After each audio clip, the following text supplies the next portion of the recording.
Hello and welcome to Indie Incursion, an indie games podcast. And I feel like I just said that Indie Incursion, so I'm going to say it again. Indie Incursion, an indie games podcast. Because I'm borderline ready to change that name. I'm so close to it. I'm like, man, maybe we should keep it, because if you Google Indie Games Podcast, our podcast comes up. But I'm like, I don't know if it'll really come up if I change the name. I mean, wouldn't it still be the same? It's like, I'd assume so. I mean, it would have the same link. It would just redirect, I don't know. right? Yeah, I'm not 100% sure how, technology the internet works. Yeah, it's a tough thing. Who knows how the magic box works? It's some crazy stuff out there, but this is your weekly source for all the indie games news you need to know. This week, we are bringing you 4 indie games news stories before we hop in to News Cram and our God Bless the Crowd segments. Plus, we answer some of your guys' questions. And I'm honestly surprised with how much I send in just bullshit and heinous questions to ActiveQuest that Chris actually takes the time to send in legitimate questions. I mean, sometimes they're weird, but they're not the questions that I ask ActiveQuest, which are I guess they generally could be pretty gross. I guess they could be a lot worse. They're pretty tame for, but I mean, that's going out of Chris's character. That's too weird. That's true. I guess he's not as unhinged as me, but I feel like I can get him there if I ask enough questions about hentai. I mean, eventually he's got to snap, right? Everyone has a breaking point.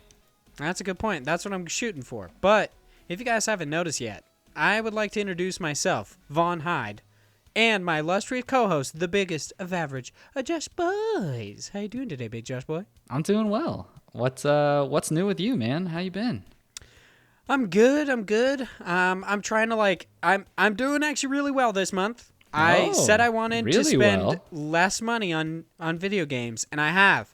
I've kept myself below $60, but I'm going to tell you right now, it's real hard not to buy TemTem.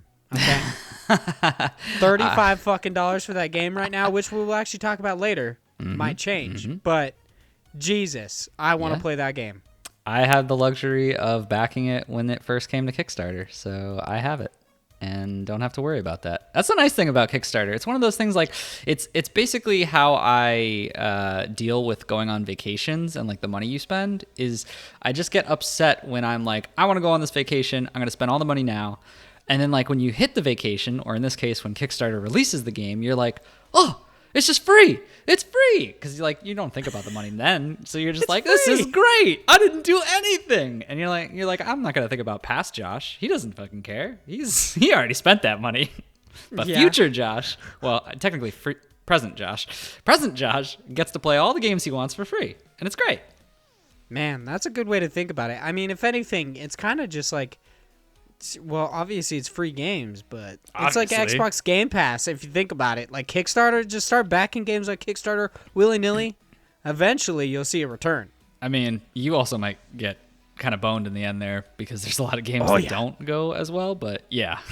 Yeah, definitely. So I've been actually meaning to ask this since I am new to, being a Kickstarter, I guess.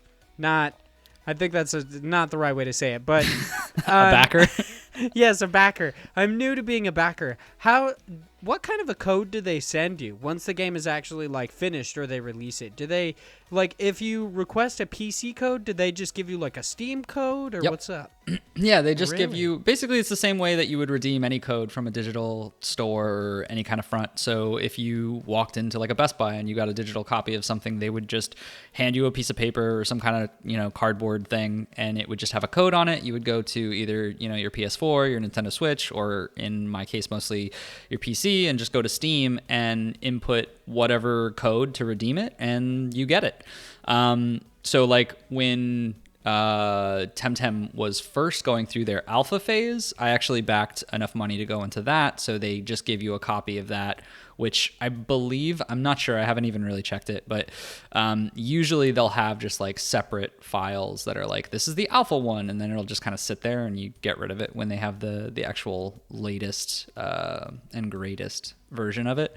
But you'll only see that generally in PC. They wouldn't really do that on consoles as far as alpha things.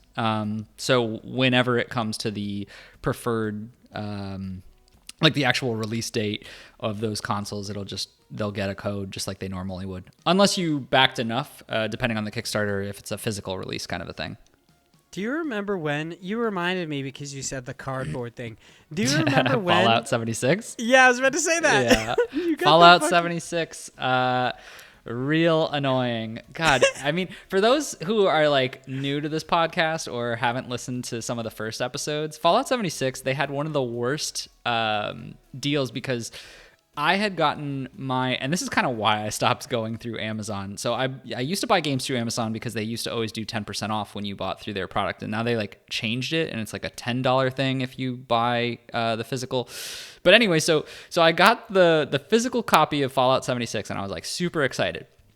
And it was me and a friend got the physical and 2 others just got a digital code through Bethesda's client.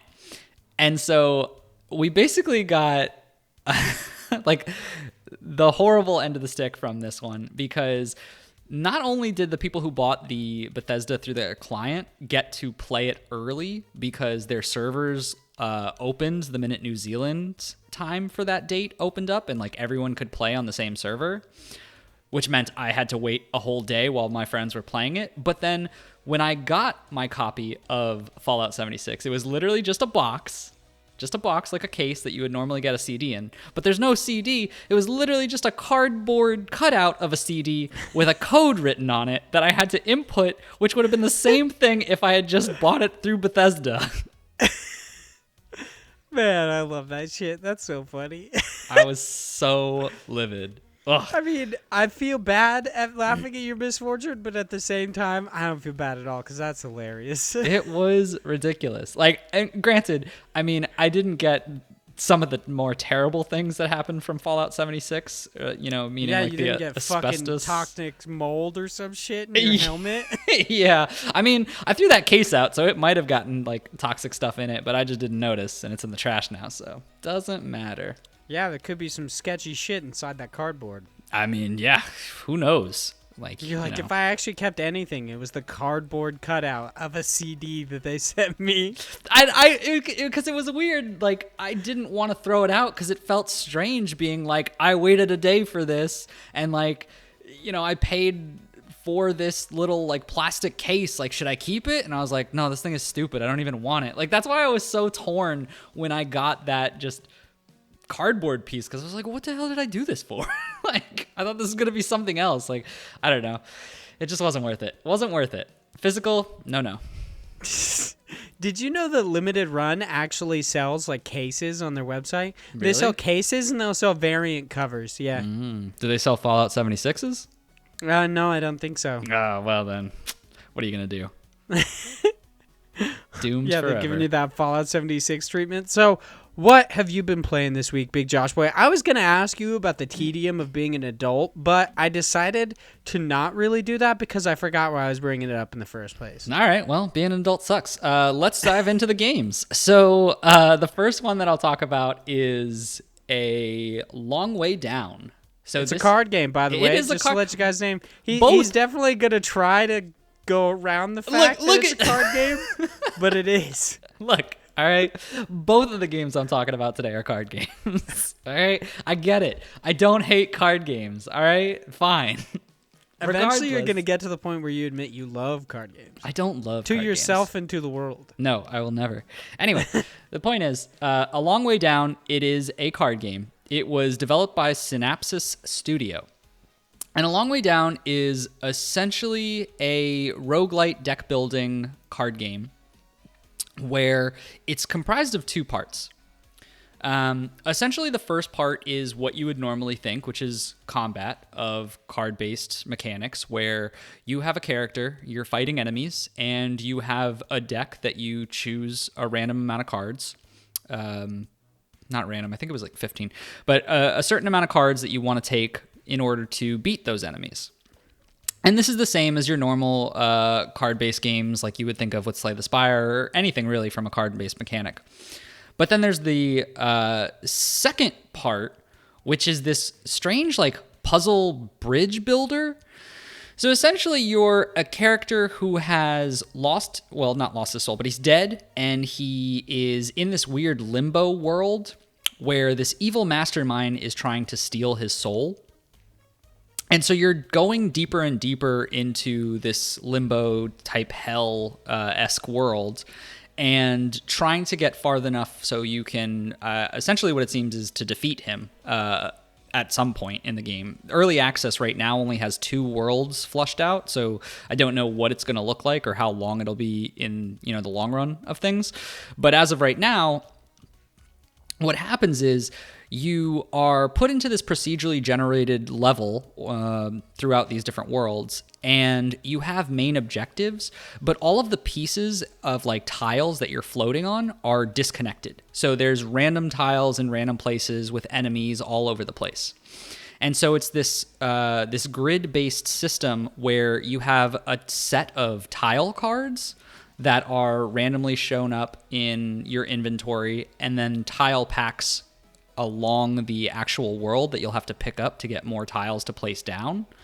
And you have a turn of 3 actions. So you can, in an action, either move a certain amount of spaces based on your movement, or you can place down those tiles. Once you're done with those 3 actions, though, the evil mastermind will steal one of your tiles and place it down to basically sabotage you, and in many cases, just screw you over. So there's a lot of like strategy in how you're building and what enemies are going to rush towards you if you build a certain way, or if you build a certain way where the mastermind can steal a piece and place it so that enemies can reach you. So there's a good amount of that kind of, I need to think about where I'm placing these puzzles in what order and where I'm moving to, because whenever you go into combat, it's you walking into those enemies or the enemies walking to you on this 3D plane. So you want to make sure that you're walking into them and attacking the enemies first, because then you get initiative. You get the first attack rather than them attacking you when you start in combat. I thought it was a really cool way to do this, because it wasn't just, the game that I'm going to talk about after this is Slay the Spire, where you're just combat. It's just you go into it, you have some random events that are just more, text-based. This is you actually doing a whole secondary game almost in between that combat. And I thought it has definitely a lot of potential, especially with the fact that you can have multiple people in your party and you can have equipment that you upgrade that will be linked, so that actual armor piece or that sword that you have or whatever weapon you have has a card associated with it that gets shoved into your deck. So there's, that kind of checks and balances of like a really strong item, but might have a terrible card that you have to have cycled into your deck. Or vice versa, it might be a weak equipment, but the card is so good that you're like, I have to keep, wearing this.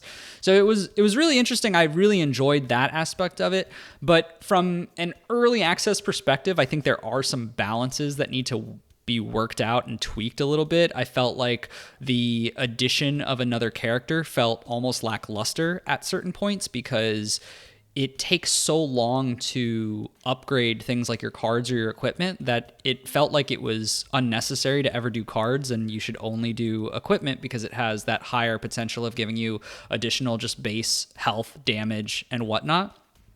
And then you're spending so much money or this, this craftable powder on the actual equipment that you end up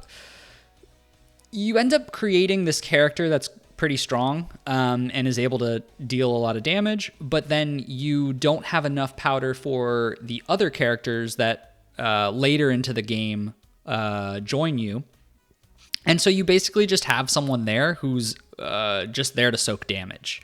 So I think later on, as you have more levels and more worlds to complete, it might get a little bit different, where that balance isn't as shifted so heavy because you have more time to gather resources.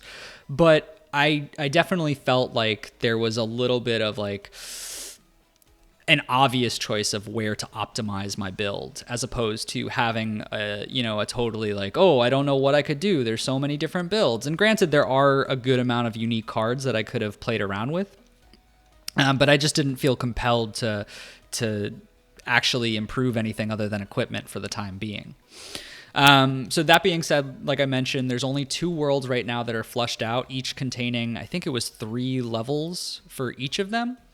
And one of the biggest issues I think right now is there seems to be a kind of weird balance between the procedurally generated area and what level you're going to get. It's nice because you can constantly replay levels, so you can get more craftable powder that will help you upgrade your cards and your equipment, because it's very rogue light, where when you go into this, you're not excuse me, you're not like dying. If you die, sorry, I don't know why I lost my train of thought. When you die, it's not like normal roguelikes where you die and you're like, oh, got to start all over again. Like if you play a Binding of Isaac, you die with that character, you got to start from the entire beginning. With this game, instead, you die and it's just very, very okay with it, in the sense that it's like, oh, that's all right. You go back to the level you started at. We're just going to take all the equipment or items that you might have collected during this run, this level, and just take that from you. You don't get to keep that. But you do get to keep the craftable like powder that lets you upgrade your cards and weapons. So there's still some, like, it's not totally punishing if you fail something. That's kind of nice. That was a reason that I really enjoyed Moonlighter, was that even if you failed in the dungeons, you still, like, it took a large portion of the stuff you collected, but you still had like something to fall back on, which was, it doesn't take away your weapons or anything like that.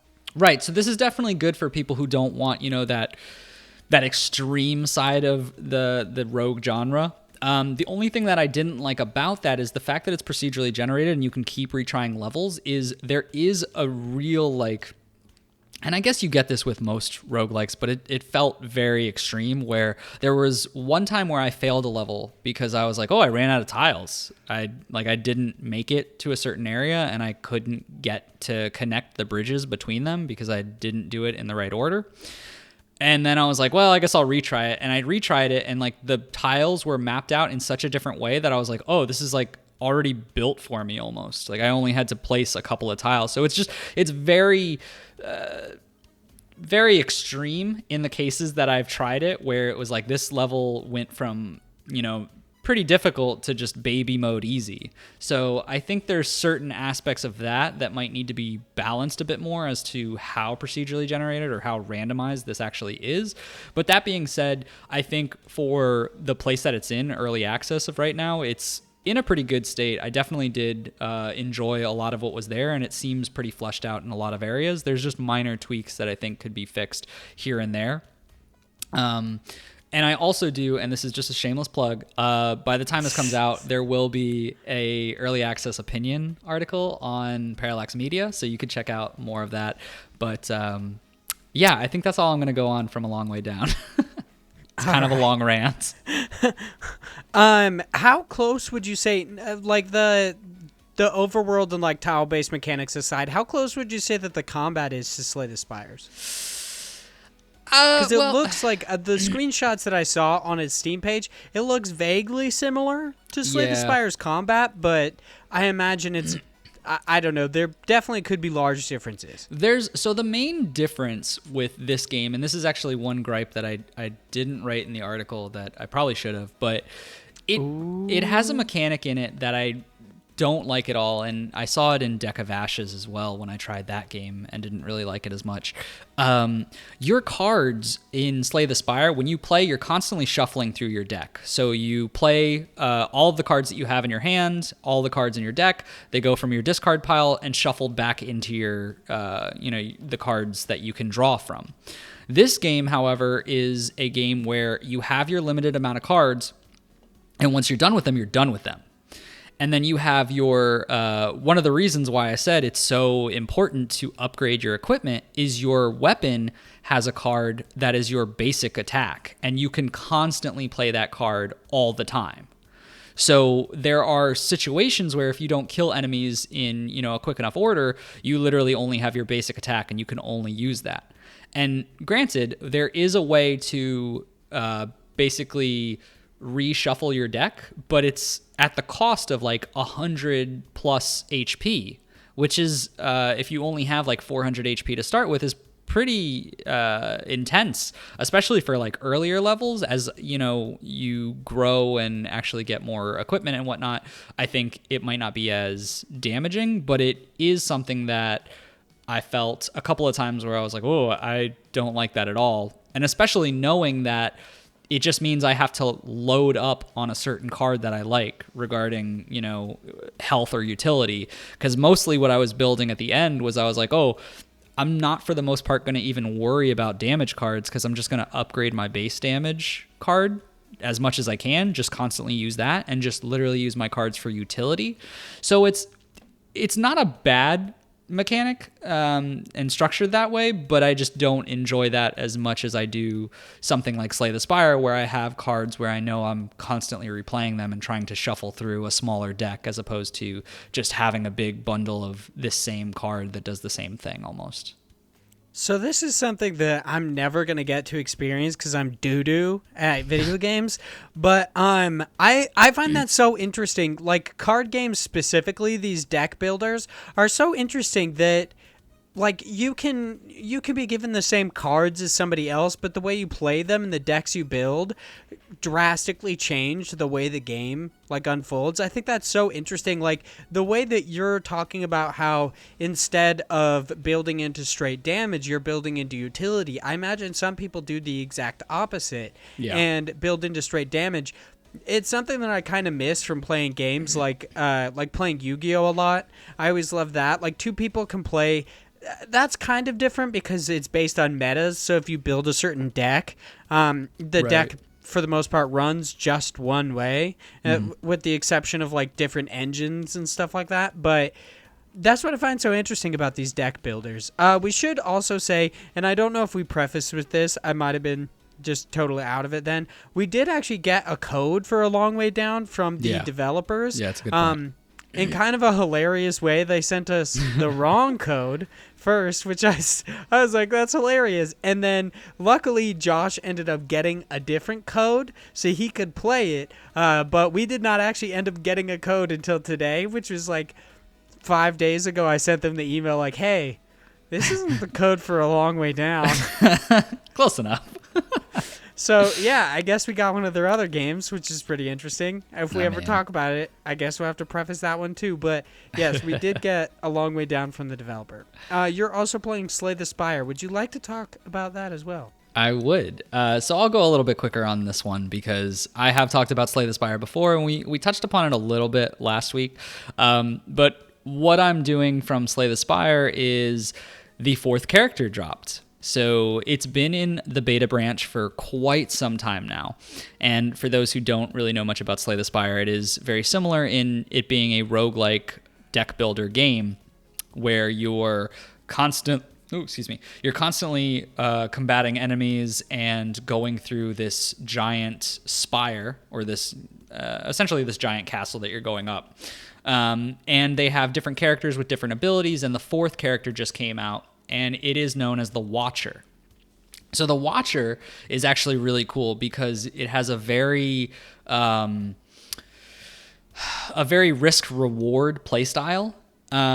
It has stances, or what they're called. This is the mage, right? It looks like a mage. So she has stances where she attacks, and basically there's a calm stance, what is it? Not rage, wrath stance, and then divinity. So the main two that you're always going to use is the calm and wrath. Divinity is pretty rare actually, but essentially calm, what it does is when you go calm, after you break that stance, meaning you either exit the stance by changing to another one or just using a card that says exit stance, you'll get 2 extra energy to play more cards. With wrath, you get double your damage anytime you're in that form with any card, but you also take double the damage from any enemy attacking you. And then with divinity, you just get triple the damage. That's kind of weird. Well, divinity's a lot harder to get because divinity you have to gain like 10 mantra points, which is pretty rare to even get in the game, unless you're building a deck that's specifically around that. But what I've liked about this character is those different stances and having to constantly shuffle, because a lot of the character's cards are like, attack and gain wrath, attack and gain calm, attack and exit stance, attack and like all these different cards will kind of either benefit or disadvantage you. And you have to really strategize what order you're using these cards and when you're attacking and who you're attacking. Like, it's very strategy heavy. That's a little bit different from someone when you're saying like, oh, I just want to, with the Ironclad, do a lot of attacking or blocking or do... And there's more strategy to him, but I think that this one definitely has a lot that's going for it. And, maybe I'm just biased because it's fresh and new, but I've really been getting into it. I've played a little over 10 hours, I think, with the character. And I've gotten to Ascension. I think I'm on Ascension 5, which means I've beaten the game 5 times with the character. Holy shit. So, well, essentially what happens is first beating with the character will unlock Ascension 1 and upwards until you get to Ascension 20.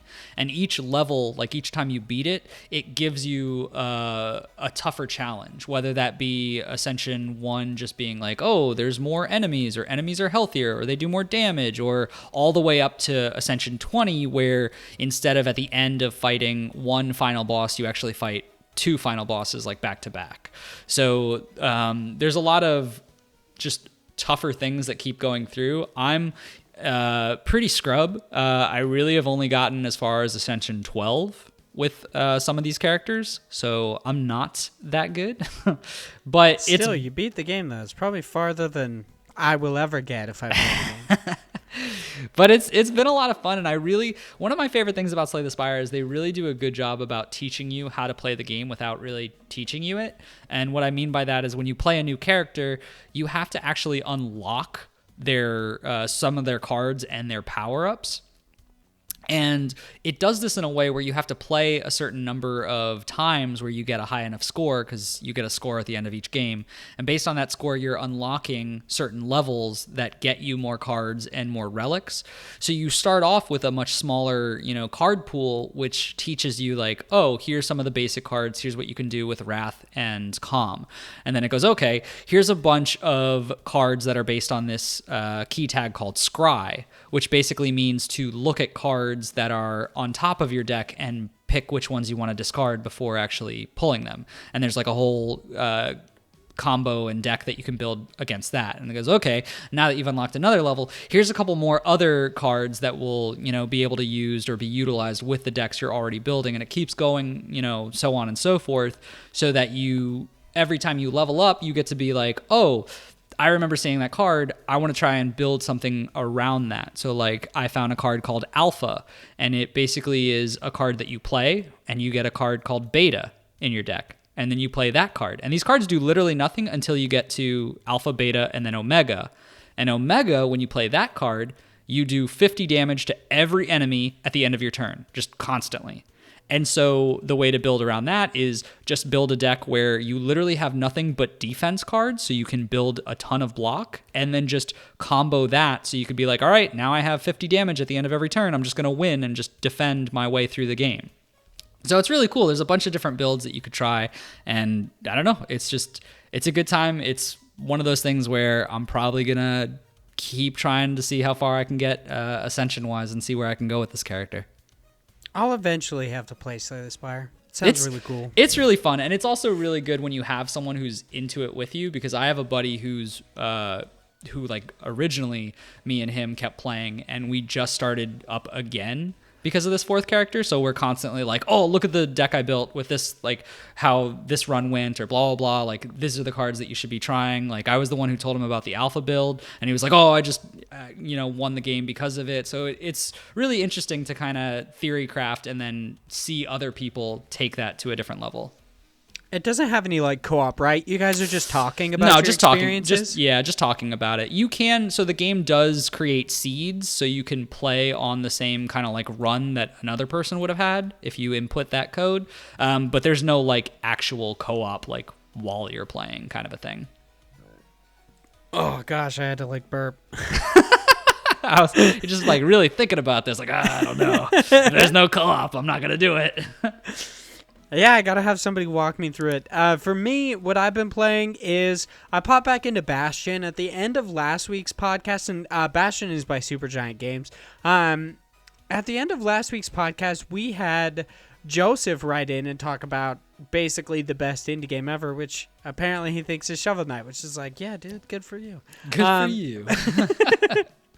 But for me, I said Bastion is probably my favorite indie game, and I wanted to hop back into it, so I made sure I downloaded it. You were like, does it actually suck? Or See, okay, that was my thing, is that I kind of like, I went into it thinking that was just the most amazing game ever, and this is why you should never return to games you love, because I popped into New Game Plus, and I started to play, and it's just interesting to kind of like, now that this is like my second or more run through, and now that I've played many more games, not necessarily similar to it, but now that my gaming knowledge has broadened since I played, and all sorts of stuff, I've got older, I don't know, whatever, it doesn't really matter. I've grown.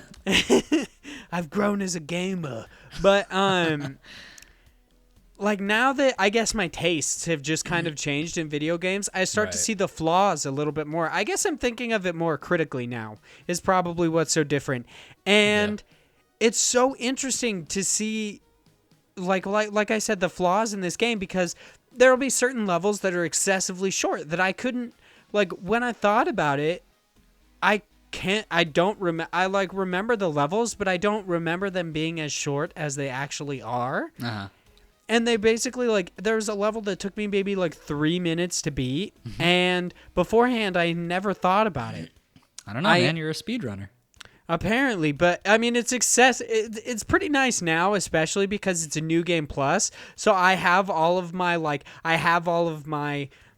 spirits, which are basically just like passive abilities. I have all of my weapons and my guns, and they're also like upgraded to the point at which they were when I last played. So then I basically just upgraded them the rest of the way and just became a monster. Well, could that be the reason? Like, you're just blowing through it because you're just so strong? Like, how does New Game Plus work? Is it actually changing the difficulty, or just like, hey, do you want to start it over and just destroy stuff? It seems exactly the same. It just carries everything over. Interesting. Like the enemies aren't that much harder. The main, like, I guess not necessarily issue, but the thing that I noticed that I hadn't noticed before was actually how kind of at times the gameplay is not that smooth. There will be times, because I honestly thought that it had really, really like smooth gameplay. It was very, very close. Like, it wasn't, how am I trying to say this? Trying to be more eloquent and not sound like a complete dumbass. It's not as fluid. Like, yeah, it's just not as fluid. I used to think that the second I saw somebody come to attack me, you'd dodge out of the way and you'd completely dodge it. But now, instead, while playing through, I would see somebody start to attack, go to dodge, and then realize that they were like, so they're, I forget what they're called.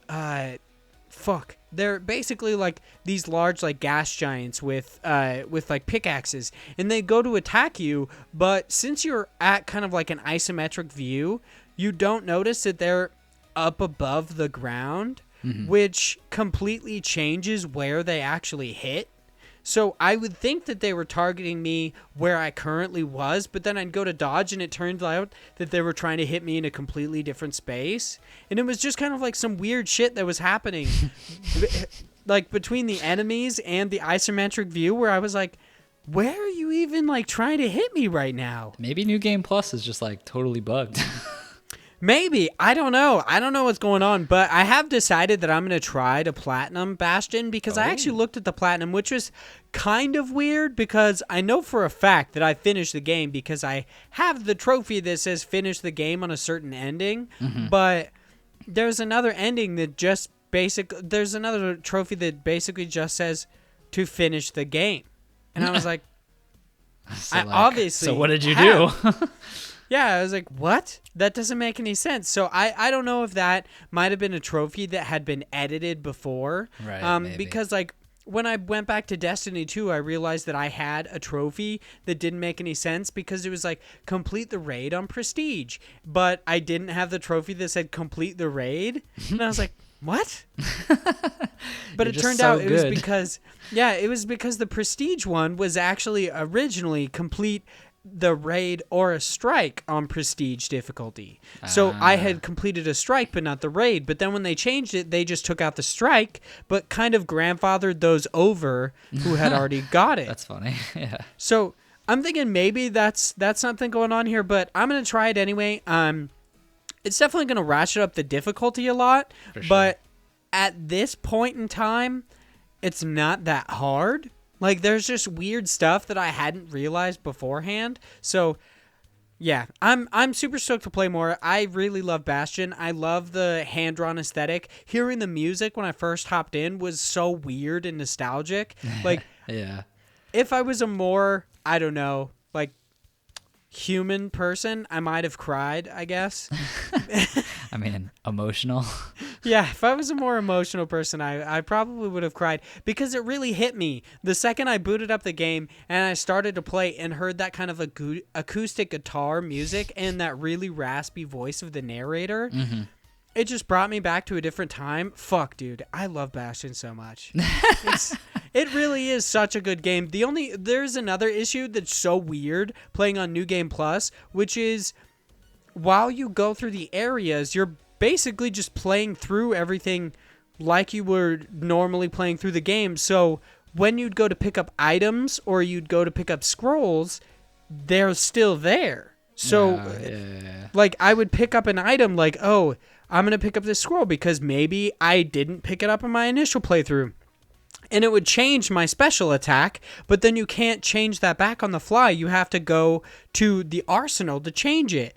So I would basically just fuck myself through the whole level because I go to pick up a scroll that I'm like, oh, I hope that's one that I don't have, and I changed my scrap salvo, which is a really awesome like rapid fire special ability that I basically use to just wipe the floor of it with everybody. Instead, now I've got a fucking squirt companion that eats fat cock. So, well, damn.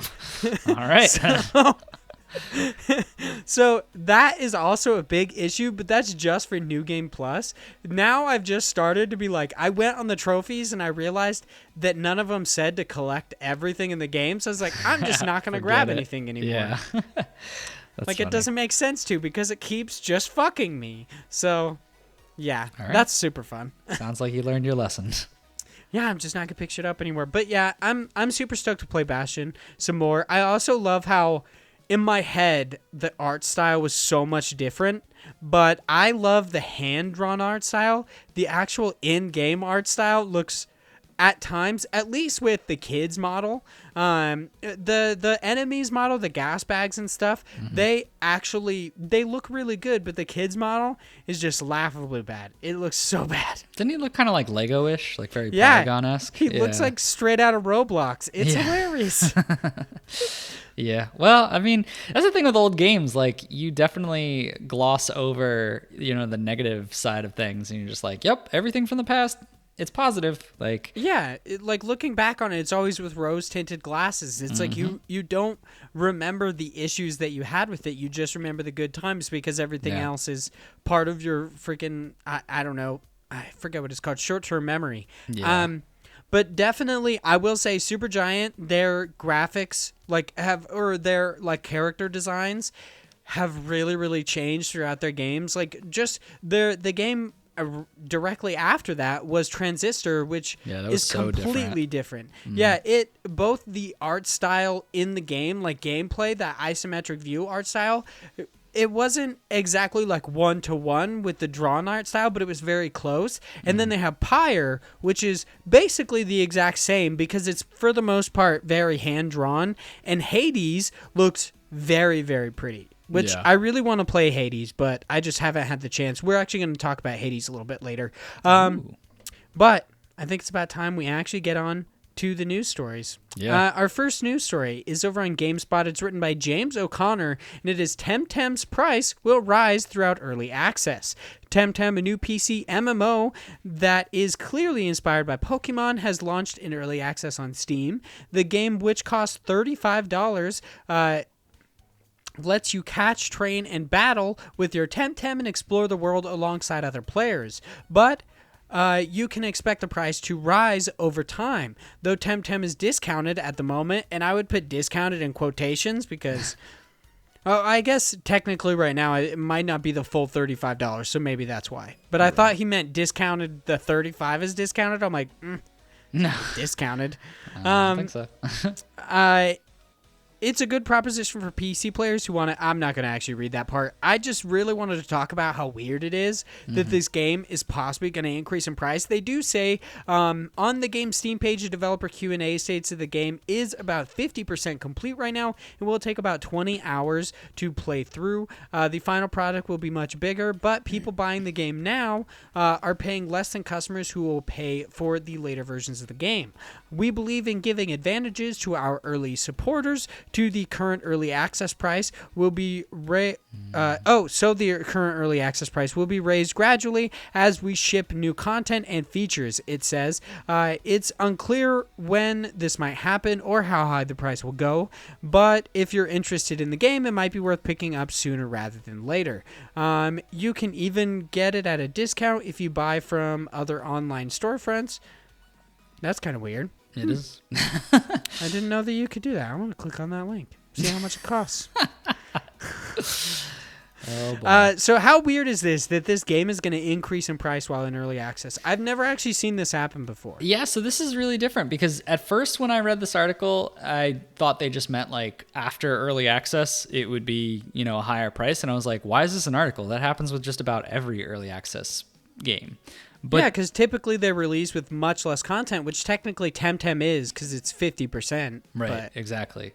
But I think it's very strange that they're doing this kind of rollout plan. And I wonder how often they'll be doing that. Because I think that's a real distinction of are they just oh, we made some more TemTem creatures, $2 more? Because that gets they kind keep of in a weird... gradually releasing. Basically every couple months it goes up an additional $2, or if they mean this the standard, which is, oh holy shit, it was only $16 on Kickstarter. Yeah, it was Fuck nice. me, dude.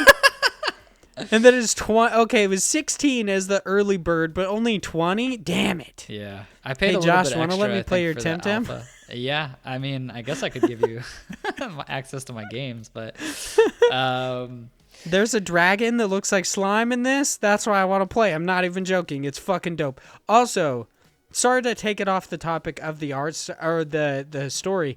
Did you see that TemTem anime trailer? The anime trailer? No, I did not. Yeah, well, technically it's an animated trailer, but if you go to their Steam page, you could check it out. It's awesome. Yeah? Yeah, it looks great. Huh. Honestly, I would be surprised if a lot of their the steam that they've gained, kind of the momentum that they gained from this launch or at this launch isn't because of that trailer, because it looks fucking good. Yeah, I'm watching it right now. It does look pretty nice. Yeah, with TemTem, I basically bought into the alpha, played a good couple of hours of it, and then I was like, I'm gonna just chill on this until it actually comes out. I've been kind of getting to the point where I'm like, well, maybe I'll go back in, because I do enjoy the fact that they have one of my favorite things about this is that you can play the entire game co-op.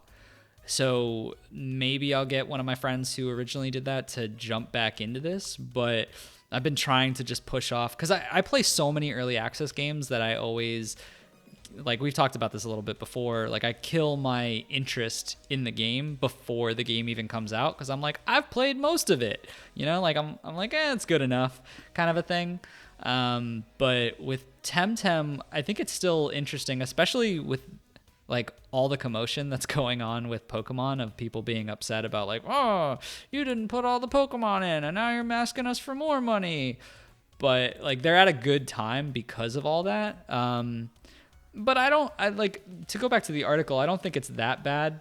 that they gradually rise it, but it would just be depending on that kind of frequency. Like if they do it like $1 a month, I think it would be very strange and kind of like not as truthful to that statement that they put out. But if they're like, hey, we put out another world and like a bunch of other TemTem creatures, now we're gonna add $5 to the mix. Like now if you want to get in, because we pushed out a bunch of new content, like the whole point of early access is gathering that feedback, right? So if they're gathering that feedback and changing the game based on it, they want to support those who are, giving them that feedback and helping them grow by saying like, you got to pay less for it, kind of a thing. How likely do you think, me personally, I think it absolutely will, but how likely do you think that this is going to get up to $60? Oh, for sure. For sure it will. Yeah, that's what I think too. It's definitely going to get to 60, especially because like, I don't know. It just seems like such a large game. Like 20 hours is pretty big, and I'm not meaning like hours correlates to value, but that is pretty big. And also they pointed out in the article that $35 is cheap for like is relatively cheap because Pokemon is $60. If this offers like anywhere near the same I want to say value proposition, but anywhere near the same amount of content that Pokemon does, I think that they could easily ask for $60 and people would be willing to pay for it. Especially because me personally, I really do think that a lot of the TemTem creatures are more like aesthetically pleasing than a lot of the newer Pokemon designs, but that's also considering that fucking Pokemon has been going for over 20 years and they've been making Pokemon for that long, so eventually they're gonna kind of like wear thin on ideas. Garbodor. Yeah, make Garbodor. Fuck that Pokemon. It's fucking gigantic trash bag. It's a landfill Pokemon. Yeah, that's the good stuff so right stupid. There. Hopefully TemTem never gets to the point where they make the fucking like washing machine or bear trap TemTem.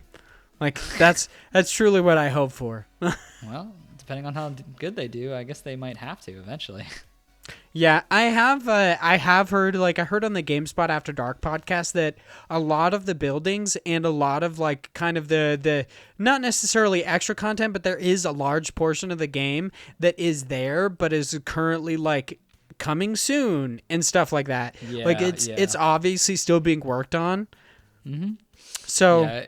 That's honestly one of the reasons why when I was in alpha, I kind of dropped it because there was a bunch of stuff that I kept running into where I was like, oh, there's nothing to do here. I guess I'll just stop. Yeah, that is kind of weird. I don't. You'd think that they would like flesh out areas first, like kind of complete the whole first area. But also, I don't know how this game plays, so I don't know if it necessarily plays by area. But you'd think that they like if they have, let's say, a goal of 20 different levels in a sense. Mm-hmm. And then you'd think that they would complete each level before allowing people to play them instead of doing like 70% on one and like 50 on another kind of a thing. But I mean, like basically it's just, I think it's just weird to have like these kind of like shacks that you can't do anything with in the middle of a level. For a linear game, I would say yes, but like one of the things to think about with this, or Pokemon in general, is there is a good amount of like backtrack, So if you think of Pokemon games, there's towns where you'll go to one town and you'll do something where you're like, I gotta get the gym badge, and you'll go away and do something else, and then later something in the story will be like, we gotta go back there because Grandpa Joe burnt down the shack or something, and it's like, well, we gotta go save Grandpa Joe, so you gotta go back to this town. So maybe it's something like that. I mean, obviously it's gonna be a little more creative than Grandpa Joe, but still, you get what I mean. You never know, dude. Maybe they'll listen to this podcast and just pop a Grandpa Joe in there. Pop a Grandpa Joe. That's what I always say. I've also heard that TemTem is actually really hard. Yeah, it is. It's very unforgiving. I really want to check that out, especially because I'm so fucking bad at Pokemon. I'm not afraid to admit, Hop fucking beat me once or twice. Yeah. You suck, boy. He got that Snorlax and he body slammed the shit out of me. He beat me and I was like, I hate this fucking game. That guy's an idiot and he just whooped my ass. But That's also because I wasn't going with type advantages and I was just like, whatever. Well, yeah, rock, paper, scissors. Come on, boy. Let's be real though. Snorlax's body slam wipes teams and he can eat my ass. Our next news story is over on Twinfinite. Transition. It's written by Alex Gibson, and it is Subnautica has sold over 5 million copies and total players near 10 million. The acclaimed underwater survival game Subnautica has sold 5.23 million copies. Unknown World Studio founder Charlie Cleveland, I'm assuming, has confirmed in a statement to GamesIndustry.biz. The game launched in early access back in 2014 before releasing a full version in January of 2018. The impressive figure is actually in addition to over 4.5 million downloads of Subnautica during its 2 weeks as a free game giveaway on the Epic Game Store back in May of 2019, which means its total player count is near a whopping 10 million. If you've not heard of the game before, that's kind of the whole news story there. There's not a whole lot other than they point out that Unknown Worlds is currently developing a sequel to the game called Below Zero, which launched in early access back in 2019. Yet there is no firm release date on that one. It's just crazy though. Fuck, this is selling 5 million copies, let alone the fact that like 4.5 million got it for free and are just chilling playing Subnautica.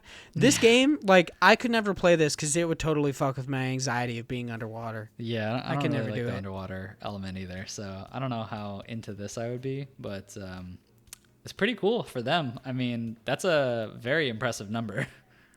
Yeah. Selling 5 million copies, let alone having 10 million players, that's a lot. It's excessive. Have you ever played Subnautica? No, I've never played it, so I don't have much to like add to the story of it. But what interests me is I wonder if that 5.23 million copies of those that were actually like sold and not from the free downloads of Epic, I wonder if like how much of that was before Epic did that and how much was after. Because it's the same concept of like Xbox Game Pass of the game coming to Game Pass, and then if the game leaves, or because it's, you know, being talked about, other people on different platforms end up buying it, kind of a thing, you know? Like, did this push them from like 2 million copies to then go to 5.23 after the, you know, people didn't get it on the Epic Game Store and were like, oh, well, now I want it, kind of a thing, you know? I wonder how much of that was really a factor in it, because it's just interesting to see from a marketing perspective, is it worth it? In the case of like last week, we talked about that one developer who put their game out from an actual torrent and basically gave it away for free, and that caused them to get a 400% increase in their sales. So like, did that kind of thing help them? Yeah, that would be really interesting. I don't know, this sounds kind of weird, but I wish developers were more transparent with their sales data in this kind of a way. Like, of course they don't have to tell you total like sales or anything like that. They don't have to tell you anything really, right. But it would just be so interesting to see the correlation between when games go free and everything else. Like, really see the effect of, like you said, Xbox Game Pass, or like maybe if a game like goes on PlayStation, it becomes a PlayStation Gold game, and seeing how the months after are like reflect on how the months before happened, like the amount that they sold. That would be really interesting. I would like to see something like that. Yeah, who knows? Probably will never happen, but it'd be interesting. yeah, especially because of like data laws and stuff like that. Like, I was listening to, I didn't know that NoClip had a podcast. I remember like Danny O'Dwyer tweeting, like asking if people would like them to do a podcast, but I didn't know they actually had. And then I randomly just stumbled across it the other day and started listening to it. And he has one with the creator of Steam Spy, and it was crazy to hear the story of that. How eventually, like, it just became obsolete and no longer exists now because like a small thing changed, like a privacy law in England that doesn't necessarily, or like in the UK, doesn't necessarily apply to what Steam Spy was necessarily doing, but because of that, Valve then used it to change their terms of services. I find that really interesting. So I don't think there's any way we'll ever get stuff like that, but it would be really cool if we did. Speaking of transparency, our next news story is over on Nintendo Life. It's written by Ryan Craddock, once again. Thank you, Ryan, for writing a news article. And he writes, Square Enix's indie division teases imminent Nintendo Switch announcement. Square Enix Collective, a division of the well-known Japanese publisher which provides funding and publishing services to indie developers, has teased a new Switch announcement for later this week. The studio is remaining tight-lipped on what the announcement might be, but you can see the tease for yourself below, which it's a Twitter, like it's a tweet. Yeah. In this very thread, Square Enix Collective went on to explain that it publishes super cool indie games, so expect more of the same when its announcement. It doesn't matter. So the games that they have actually released, I didn't realize that there were so many. They published Boundless, Forgotten Anne, Octahedron, the Transfixed Edition, Fear Effect, Sedna, Battalion 1944, Oh My Godheads. Damn, they've actually published quite a few. Yeah. Deadbeat Heroes, Tokyo Dark, Children of Zodiarcs, Black the Fall, which is an interesting name for a game, the Turing Test, and Goetia, Goetia. They've published several different games. Let alone, like, I think Square Enix also has, maybe it's the exact same thing. Let me check real quick. Talk amongst yourself. Talk amongst myself. It's honestly interesting because I never even knew that Square Enix had this division. I just, unbeknownst to me. Then again, I really don't know many of the games in this list other than Octahedron. But, I mean, I think it's pretty cool that they have their own division for it. I wonder if it's going to be just something like a remake of one of these games. Or not really a remake, but a port kind of a thing. But looking at some of these, it looks like they're already on the Switch. So I wonder if it's something new, which would be nice.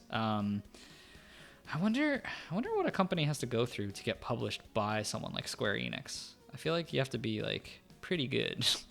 Or at least you definitely have to pitch, because that's actually something that Don't Nod has talked about with Life is Strange, is that they pitched Life is Strange to several different publishers before they got to Square Enix, right. And actually passed over most of them because they wanted them to change the character Max from a girl to a boy, and they refused to because they thought it would drastically change the game, which I definitely think it would because Max Caulfield's awesome, but something I did want to point out is actually there's a subsidiary of Square Enix called Tokyo RPG Factory that makes the very small scale games like Oninaki and I Am Setsuna, which I actually thought was part of the Square Enix collective, but it's not. I just thought it was really interesting that like Square Enix is seemingly, I don't want to say doing more for indies and like small teams, or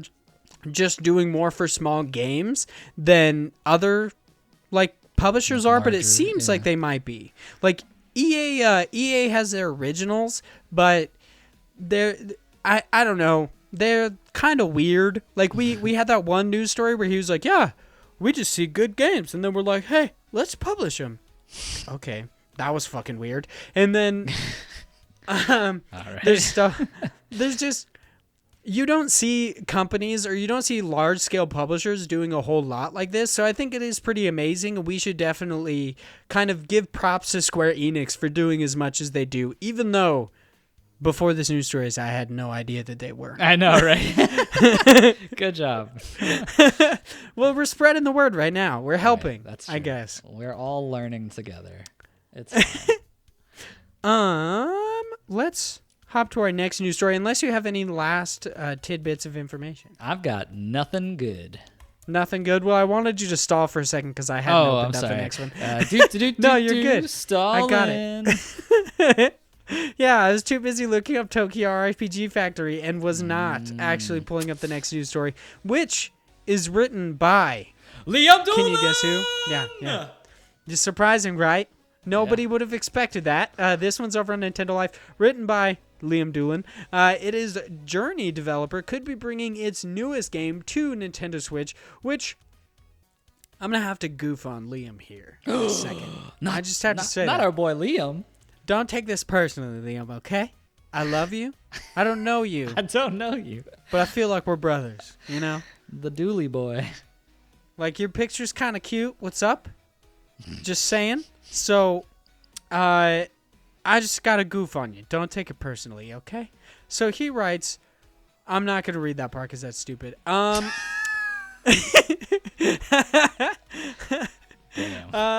He writes, now the developer behind this, meaning Journey, that game company seems to be hinting at bringing its most recent mobile release, Sky Children of Light, to Switch. The game is described as a social adventure and allows players to meet up, adventure, solve mysteries with each other. Here's exactly what the co-founder and creative director Genova Chen, which I don't know if I said that correctly, had to say during a recent interview with MCV, and this is a quote. But our game, Sky Children of Light, runs on iPad, on PC. It will run on consoles in the future. And I love how it's like ... in the future, just to reiterate. It's going to cross all platforms, and whether you have PlayStation or Switch, we will support crossplay. And this is where I got to goof on him. He then takes the time to write, so, just to make that clear, because it wasn't clear right then, the dev seems to be indicating that the game will be releasing on all platforms in the future and will support crossplay regardless of the system you're playing on. Except for Xbox. They never said that. Yeah, never said that. It also never only said the game is coming to Switch, by the way. Yeah. It's like, I get that Nintendo Life is it's all like about Nintendo focused, yeah. But they try their hardest not to bring up any other consoles, and at times it's laughable, like right now. It's the Nintendo Life, all right? We got no time for those other people. Yeah, you do also. I just love that he had to just to make that clear. just to be clear now. All right, in case you didn't pick up on what the developer was putting down. So, are you a big Journey fan, or possibly Flower, the earlier release before Journey? And are you excited for Sky Children of Light to eventually come to multiple platforms, not just the Nintendo Switch? I mean, I'm just excited it's coming to Nintendo Switch only. Really? You're like, nah. PlayStation, I don't want to fucking do it. You're like those guys who are super pissed right now that Horizon Zero Dawn might come to PC. You're like giving up on Sony and PlayStation. I'm done. They're jerks. No, I really don't care. I will say that I have found something super funny is that PC fans are annoyed about exclusivity with Epic Game Store, and console fans are annoyed that things are possibly not going to be exclusive. Weird, a little right? Weird. Yeah. Definitely weird. We're all in different times, basically, the console and PC boys and girls. Yeah, there's two different kinds of gamer. Yeah, there really is. But going back to the article, I actually never played Journey, and I don't know much about this game. Just looking at the actual trailer to it, it does look interesting. I don't know how into this. It's not really my style per se of game, but the world and the actual atmosphere to the game does look interesting. I think it might be something that I would enjoy on the Switch, especially since it looks like it's multiplayer because you have two people. Maybe it's just you constantly dragging them along, but it seems like something that's very cutesy that I could play with my wife. Sky Children of Light? Yeah, is it? Yeah, it's multiplayer. Yeah. Okay, so then maybe, yeah, that's also why they brought up crossplay in the article. Oh, yeah, to say that you could sense. Play across platforms with everybody. Well, because I wasn't sure if it was you can play as single player with a bunch of people, or you can actually play multiplayer, co-op kind of a thing. Yeah, but I believe it's kind of a lot of people populating this area. There's a decent amount of people there. I don't really know. I don't have we've talked about this before with Apple Arcade. I don't have any Apple products, so I wouldn't know. But yeah, we're definitely. We need to get some, dude. We need to get an iPad or something. My fiance has an iPad, but she would definitely rather remove my hands than let me play with it. So damn. Well, maybe not. Yeah, we need Apple. If you're listening, we could use a free iPad to play all your Apple Arcade games. please. Our Hint. massive indie games podcast is currently looking for a free iPad. Yeah. I mean, Feel free to send one. One day when we're, big and famous, they'll be so They'll sad. wish they would have sent us an iPad. They wish they would have sent us an iPad. Could have had all the publicity. Yeah, Sky Children of Light. It looks really interesting. I also don't. I've played a small bit of Journey. I hate that I didn't know that it was around when it originally released, because everybody talks about these kind of transcendent experiences that they had with Journey when they were playing along and found out that what they thought was an AI companion is actually a human being. Mm-hmm. I think that would have been such an amazing experience to have, to just not know and then kind of realize slowly that, like, hey, that's not running into walls like a dumbass. It must be a human. I mean, it still could be. Yeah. You definitely have that friend in your, like, isometric RPGs that the screen locks when you won't walk, so they just run against the side of the screen. Yeah. So you can't go any further. And you're just like, man, you're an a-hole. This is a lot of fun. Man, I love to play games like this. It's so much fun. But yeah, I think Sky Children of Light is really cool. It's also crazy that they've been developing that game for, like, what is it, 7 years? Forever. Yeah, Journey came out in 2012. Mm-hmm. Yeah. Which I think it only released on PS3 initially, and then later on came to PC. I don't know if it came to any other consoles at the moment, but I know it did come to PC. So I imagine some of that time was developing it for PC. But probably, yeah. Yeah, it looks I'm super excited. PlayStation 4, 3, iOS, and Windows. There you go. They've been working on a bunch. But that was our last news story, so it's time for us to hop into News Cram. News Cram. That was a good one. I'm proud of you. I'm trying. Proud of try real hard. News Cram is our weekly wrap-up segment where we, the hosts of Incursion. Fuck. I just did it again. That time I swear to God, I said Incursion. Delicious Incursion. Eventually, I feel like I have to, like, try some Indian cuisine.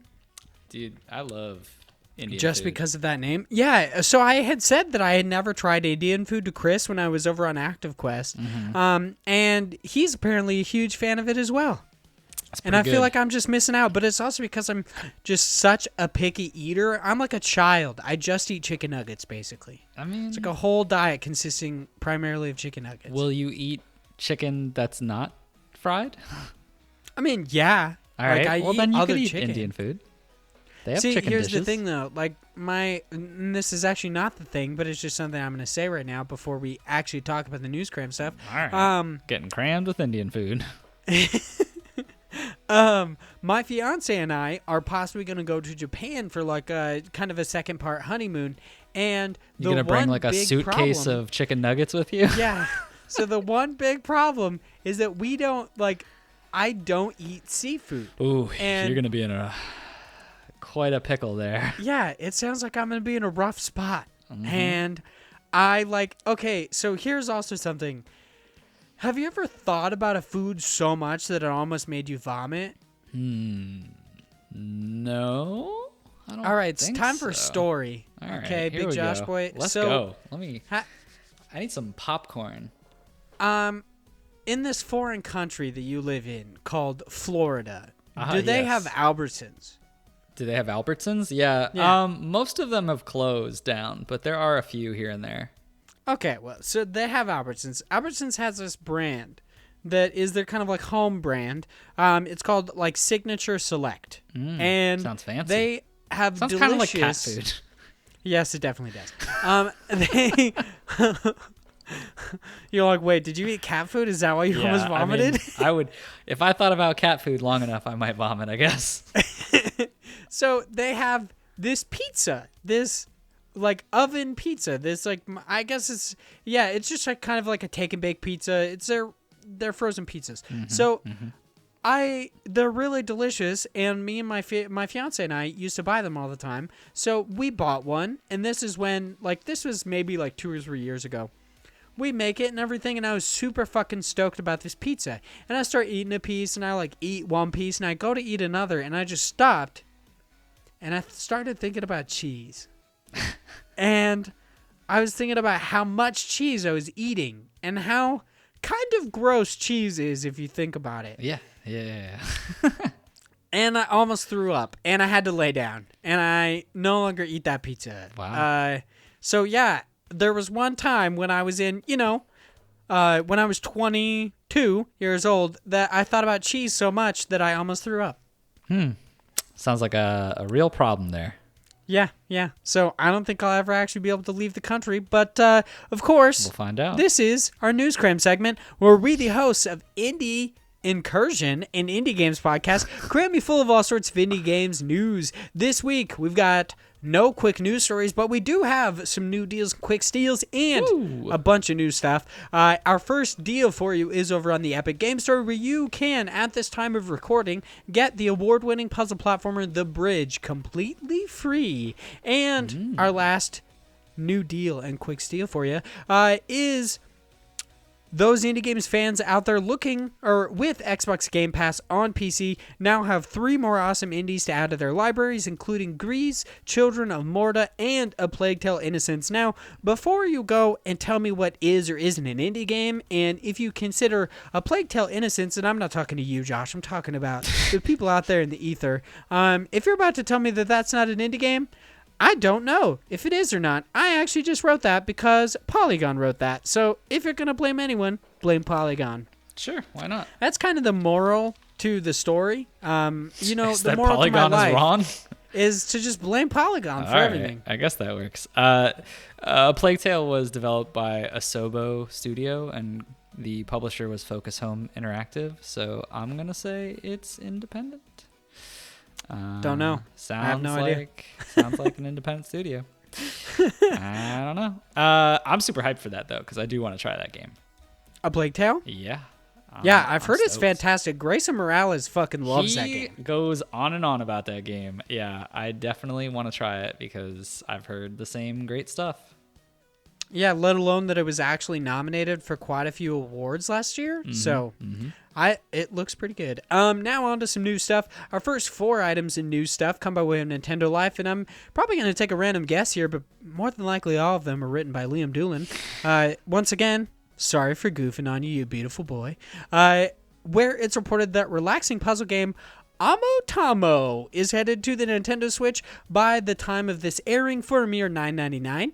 2D fighting game It's Raining Fists and Metal by developers Riccardo Ricci and Marco Amati is now available on the Nintendo Switch. Yooka-Laylee and The Impossible Lair just received a free demo on the Nintendo Switch, possibly other platforms as well. Once again, Good the old only Nintendo issue Life. I have with Nintendo Life is that they really try their darndest to not bring up any other consoles. So it's very possible that that's a cross-haul platform. So just go look up Yooka-Laylee and the Impossible Lair on your console of choice and see if they got a demo. Or if don't. they don't, and just buy a if Switch. you have a Nintendo Switch. Yeah. Just you go can out and always buy do that. one. You want it for the demo, right? That's worth If it. there's really anything, just fucking buy a Switch. Like you might want a free game or a free demo.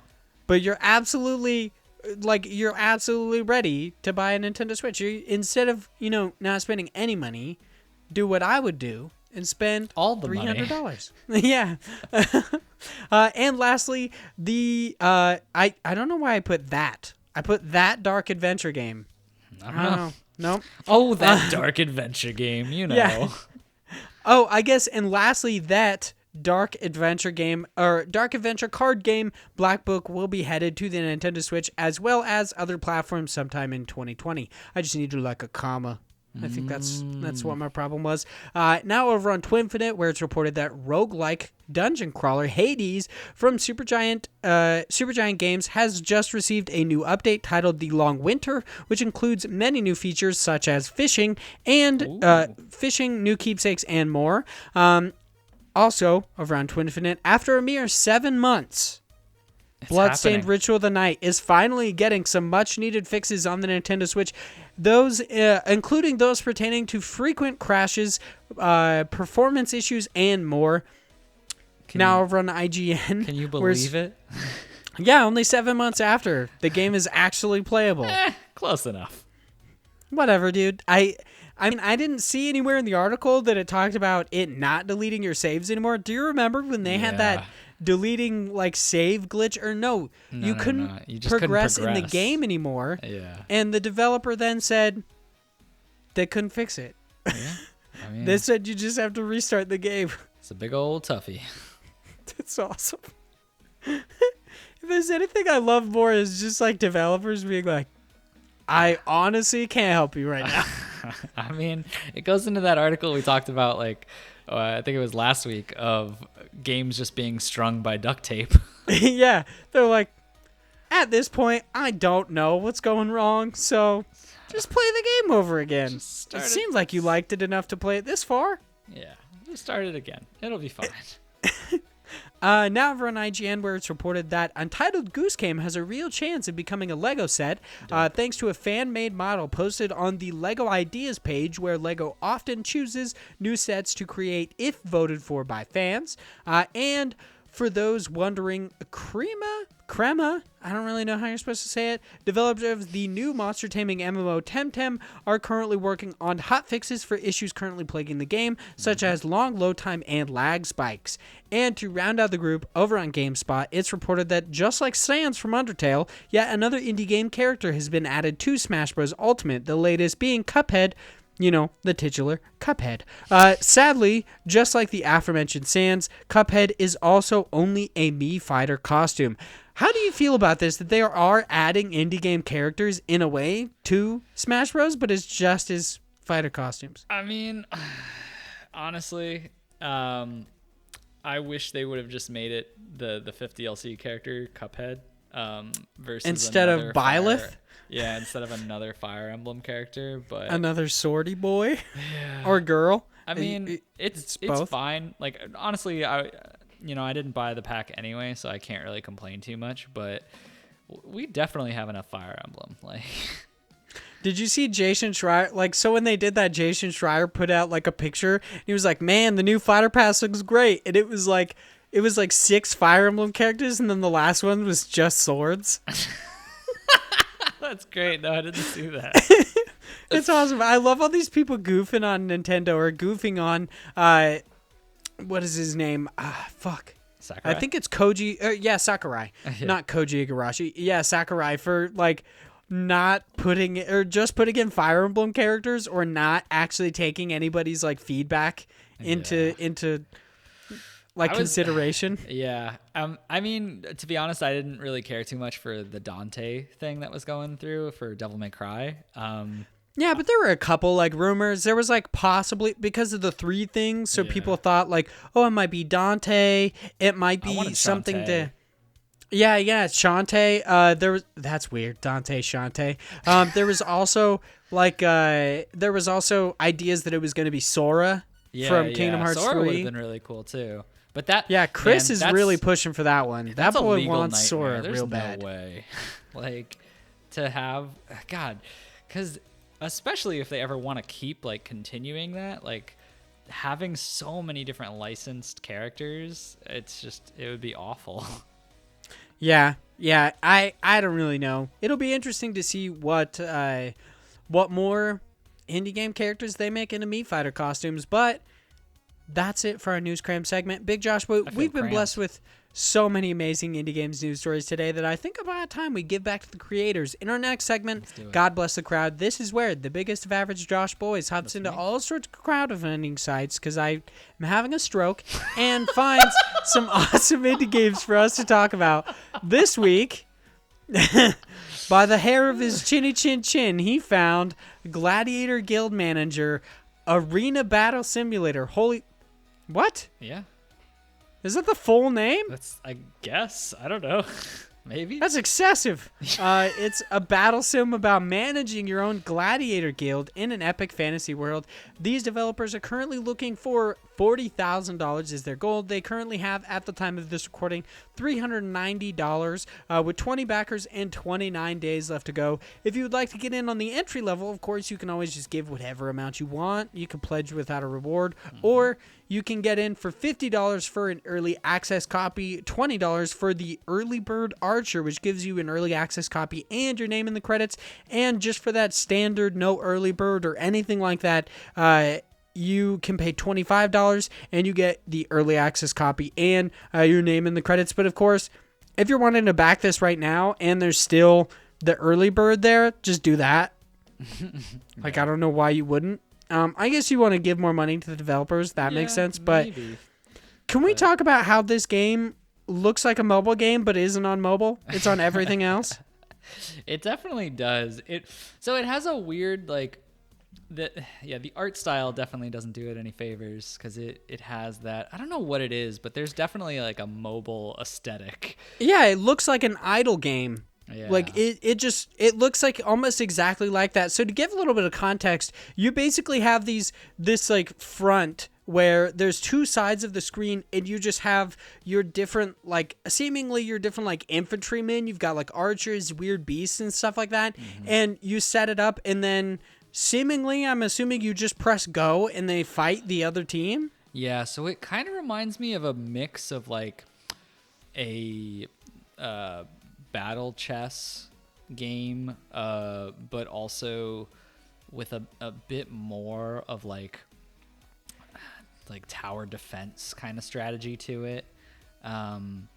But it has that kind of mechanic that you see now in like a lot of the games, like the team fight tactics, or I forget the Dota version of what that's called, but just like battle chess, of you basically just pick your characters, you put items on them and like equip them, and then it looks like you're placing them in different areas of the map, and then based on where you place them, they'll run and attack whoever is on the other side of, that battlefield. There's obviously like things and mechanics that will make this a little bit more of a challenge of you trying to strategize of where to put each person and what skills or what minions are better against others. But it definitely is one of those just set it and kind of watch it go. Yeah, it looks exactly like an idle game. And I'm interested if you can actually move the characters themselves, because there are times like they have small snapshots where like a knight will get past an archer and the archer will run. Destroy him. Yeah, but the archer runs in a weird direction, which I don't think would normally happen. But I guess if the arena was coming to a close behind the archer, it would make sense. Yeah. I just think it just looks like an idle game on consoles instead of mobile, where typically idle games are on mobile. Yeah. I mean, granted, like, part of this, and I think 15 is a little bit more than I would be willing to shell out for this, but like if this was a $5 game, because it does have that very mobile aspect to it, I think this would actually be pretty fun. I just don't know if, at least from what I'm looking at, if $15 is worth the price. At least for me personally. I don't mean to necessarily knock it, saying it looks like a mobile game, because it actually looks really good. Yeah, I like the actual the character design for a lot of the enemies. Like, they're pretty interesting looking. Yeah, I really like the mana assassin. I think is really cool. They have like a small bit for the gladiators on their Steam page. Yeah, the mana assassin looks really cool. I also like the like razor imp and stuff. I really like the character designs. It just like, the way they move has that distinct look. Like, it kind of looks like, I mean, like your standard idle games, they just slowly walk toward other stuff. But they also, like, how I talked about, I forget what game it was, but I talked about how its movement looks like scribble knots. This game also kind of looks like that in a way, just the way the characters move across the screen. But I don't know, this actually looks kind of cool. I'm in basically the same boat as you. If it was actually like cheaper, if it was like $5, maybe I think $10 is pushing it, but if it was like $5 and I could get it on my phone, I would totally play this. But yeah, I don't see this as a game that I would play on anything else. It's actually kind of funny because down in the description there's a part and they say, for mobile, we're often asked if this game is going to be available for mobile. There are no plans for mobile versions at this moment. It's very likely this game would play really well on phones and tablets, but if we were to consider mobile versions at this point, it would only hurt the design of the PC and console versions of the game. Many fun parts of the game would have to suffer in order for the game to work on much smaller screens and simpler input controls. That's why right now we intentionally ignored the idea. Do you also kind of wonder if they knew that they couldn't charge such a high price on mobile? So they were like, nah. That's kind of a good point, is that it definitely is a space that is limited in higher capacity of pricing points. Yeah, like it's pretty typical for us to pay like $10 or $15 for an indie game. Like that's generally the standard price is about $10 at the very least for an indie game, let alone most of them are around 20. So I would see why you'd want to bring a game to consoles, but this game just doesn't look like a good fit for it. And it seems like it would be really good fit for mobile, but then on the mobile platform, I don't think it would really garner any attention unless it was free for the most part. Right. Like a very like $2.50, $5 at the least, which really sucks. I mean, yeah, it is kind of annoying in that regards. But I should say, while we have the chance to shout out another podcast in the HP Video Game Podcast Network, there is a game podcast called The Life and Time of Video Games, and he actually has a really good one on the Race to the Bottom, which is kind of the issue that the like Apple Marketplace and everything had going on, where they can no longer really charge for games because people won't pay for it. Right. And how like the whole phenomenon of developers undercutting each other to the point where nobody will pay for anything. I'd recommend everybody listen to that because it's really interesting. But if you can remember your point, feel free to say it. Yeah, no, I can. I was gonna say, honestly, it is a little upsetting that, you know, the whole point of that it has to be a lower price point, or that, you know, we don't see it, because some of the things in here are actually really cool. So what they're saying is the choices that you make, the direction you choose to build your own guild will determine which warriors, beasts, or mages you can actually hire, as well as the perks they have. So it seems like you're picking almost like factions, and based on that you get different characters which will have different, you know, abilities or different types of perks. And so in the market each week, they're saying you can then buy new gladiators or beasts, and it's up to you to avoid bad deals and find hidden gems, they're saying. So there's like some element of strategy on which characters you get for that week, or, you know, I don't know if they mean like real week or in-game week or how that works, but it is some of those, you know, mechanics as far as like having to pick a side or having different characters or different limited time to get certain people does make it a bit more interesting than just like, you know, just put a random character on here and then equip an item. Like there is some level of you have to replay it or play it at different times to keep you in that ecosystem. So I do enjoy a lot of the factors that are in this game.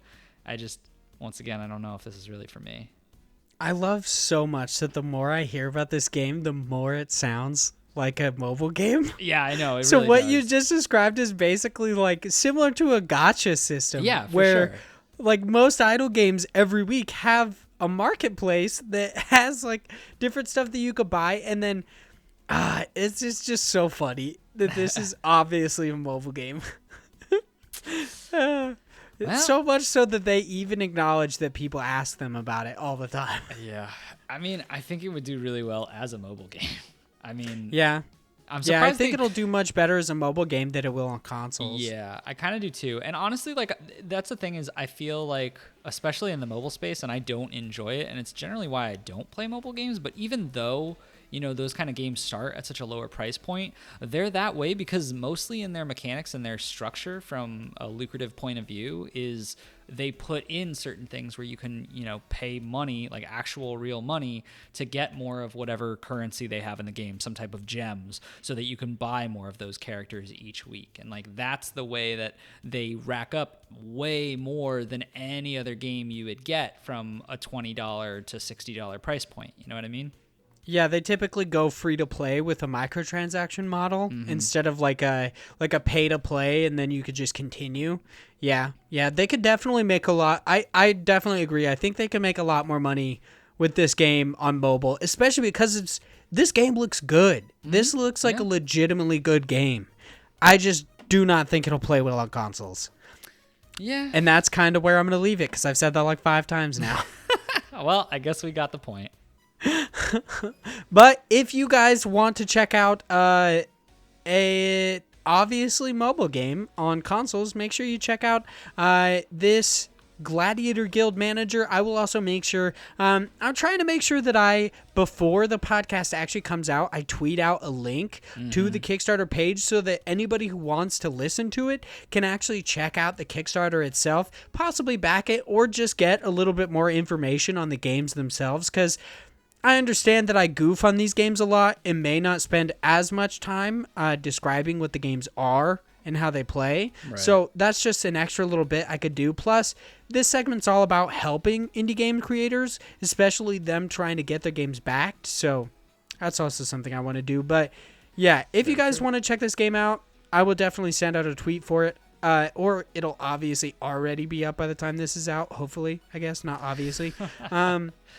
But let's hop into our random questions of the week. This week we've got 3 random questions, some interesting ones at that. Super GG Radio writes in with, what indie game, or just what indie are you looking forward to in 2020, or for 2020? You're dancing all around that question. I read that 100% wrong. Yeah, just making up your own questions. I think like 3 of the words I just said are actually what he wrote. That's okay. It all equaled to the same thing in general. Yeah, so. I got us there. It's all about it. the journey, not the destination. Speaking of journey, that's my choice for 2020. It is Journey to a Savage Planet. Man, that's a good transition you got there. Thank you. I'm pretty good at them, unlike you. Very true. Yeah, I instead go with, this guy can eat my dick. Let's talk about a new story. Yeah, although I do enjoy that one more, so I don't know. It's hard to say whose is better. But yeah, Journey to the Savage Planet, it's going to be, or it is being developed by Typhoon Studios, published by 505 Games. For those of you who don't know anything about Journey to the Savage Planet, it's a lot of just... On the Epic Game Store? Yeah, it's on the Epic Game Store. It's a lot about... basically just going to different planets and discovering these weird alien type creatures.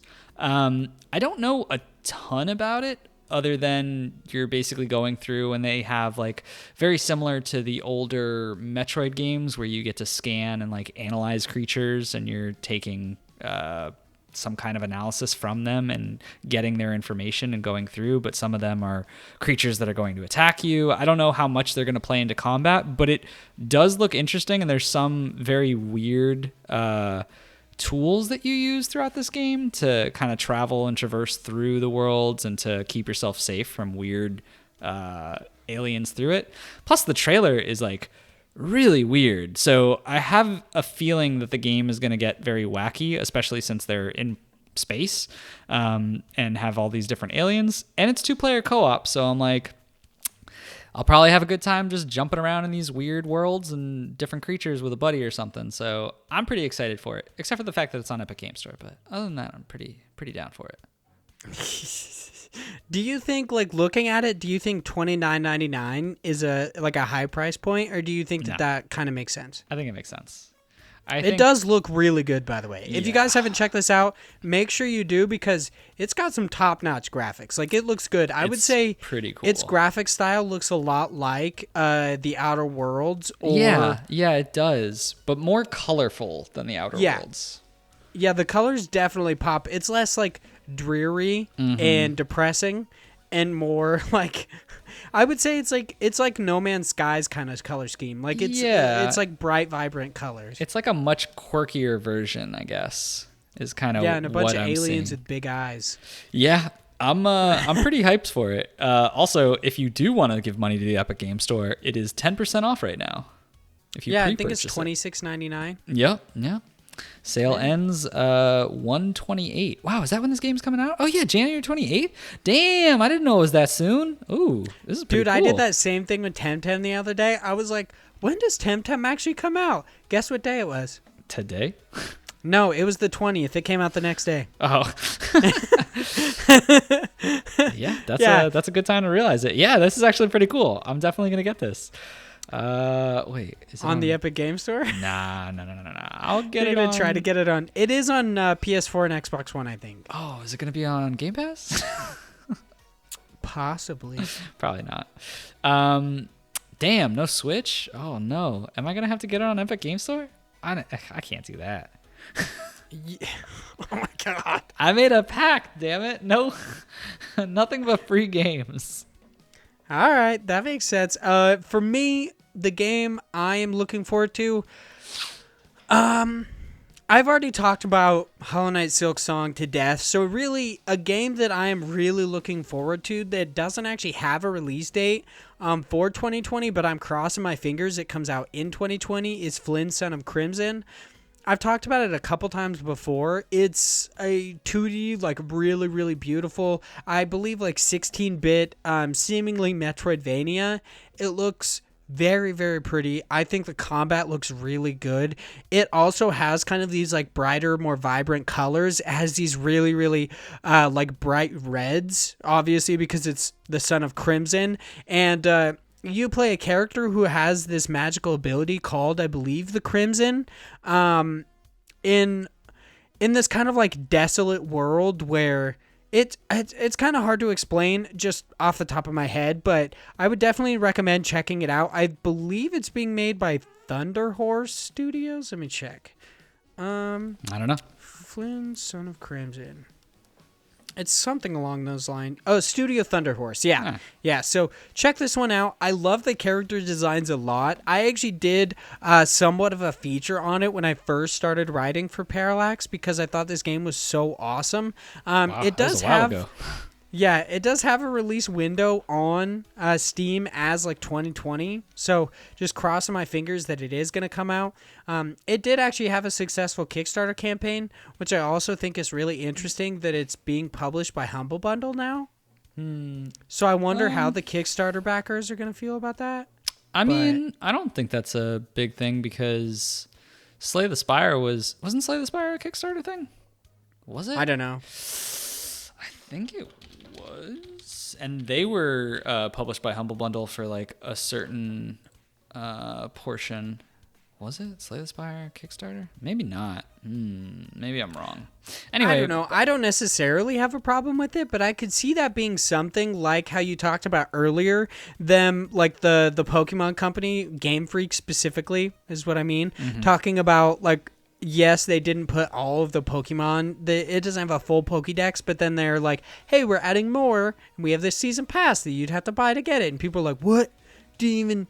Like, I already paid for this. Just shit like that. Like, I imagine people would have issues with it having been crowdfunding, but also having a publishing partner. But still, Flynn, Son of Crimson, check it out. Wishlisted on Steam. This game looks fucking awesome. The pixel art looks beautiful. Like, I'm definitely a fucking Flynn, Son of Crimson shill. This game is dope. No, you know what? I was actually thinking of Wonder Song because Wonder Song was Kickstarted, but they also have Humble Bundle. Yeah.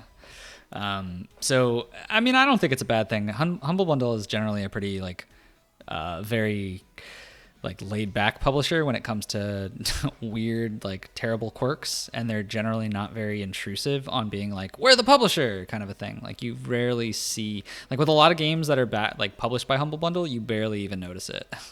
Yeah, we've actually talked about that before, how, like, when something's published by something like Chucklefish, It's basically their game. odds are you basically don't know that there is an actual developer of the game. You just think it's Chucklefish. Yeah. But yeah, Humble Bundle does the exact opposite, where, like, I remember the Wonder Song splash screen is like, yeah, this was developed by Greg Lobanov, and it's like that kind of stuff, and then it barely shows Humble Bundle. Yeah. Like, it's just like, Humble Bundle, it's fucking gone. I think they're just kind of okay thing. with it. Yeah. Yeah. Which is fine.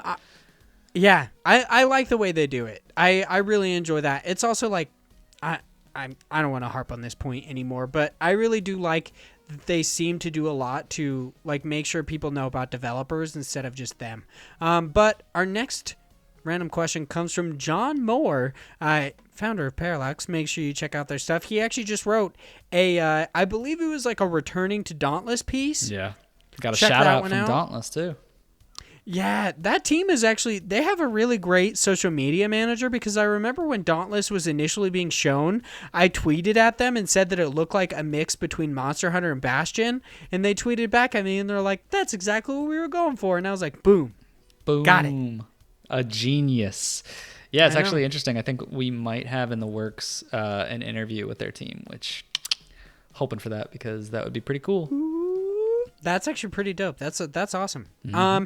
John writes in and says, as someone in the developer, and he did that in quotations, space, crunch to me is not always a bad thing. What are your thoughts on crunch and how we look at it as a gaming community? So what he means by somebody in the developer space is John has actually made games. Like it seems like he's learning to make games, but he has actually developed some different games before. I believe he tweets out links to them on his Twitter, so you guys can go check those out. He might have a website. I'm not 100% sure.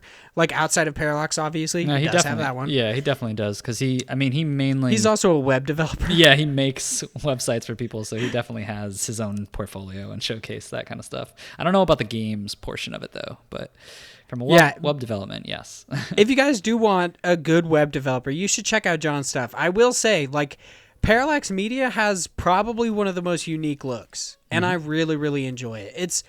It's not very flashy, but it also pops in a really interesting way. I love the color scheme and everything.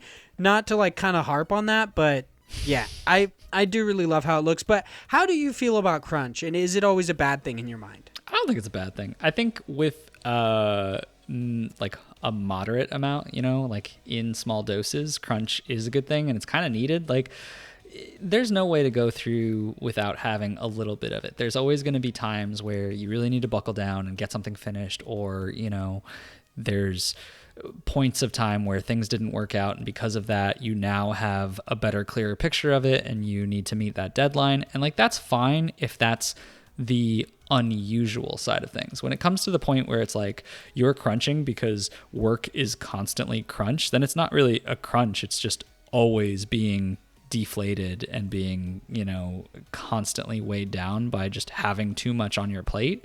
But I think every now and then a little bit of it is still a healthy, amount to kind of get some of that creativity or that content out faster than you normally would. I think it's unnatural to say that, not unnatural, but it's not like, it would be hard to say that it never happens and it never should. In a perfect world, yeah, that'd be great. But I still think like there's some people who enjoy that, who like, want to at some times do a ton of work because they're really into it or they're really passionate about something. And I think that's fine.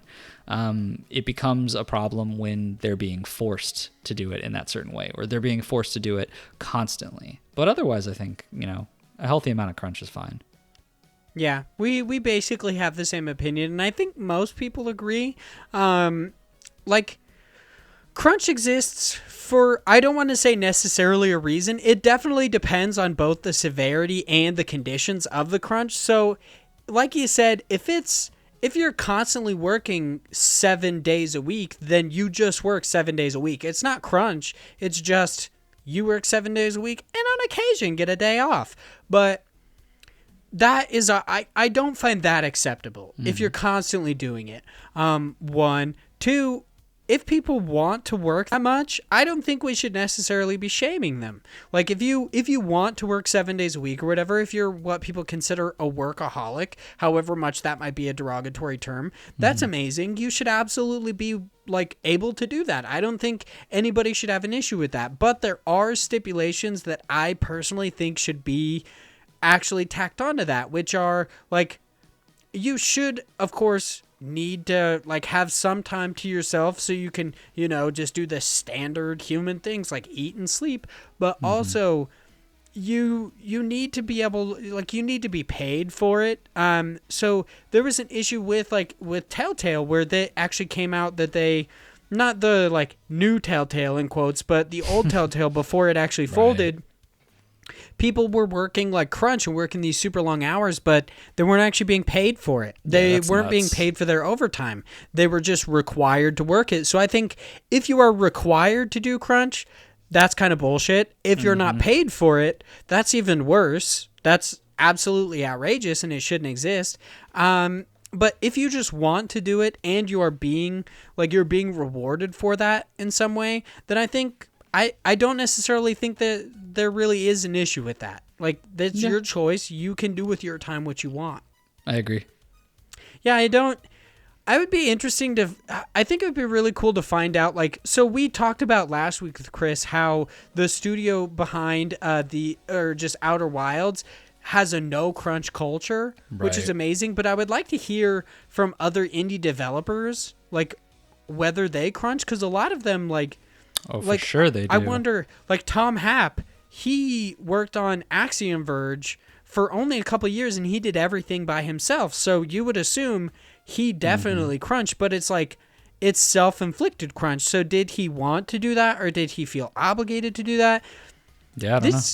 Yeah, crunch is like a multi-layered issue. It's kind of interesting. But of course, if you're not being paid and you're being forced to do it, just fucking, I don't know. Those guys should eat a dick. Okay? Good transition. Yep, as always. Our last question is written in by Chris Penwell, that beautiful boy from Active Quest. And he writes in and says, I guess I'll send you another question, because, of course, always asking for questions for these episodes. He said, McDonald's or Burger King, and out of all the fast food chains, who would win?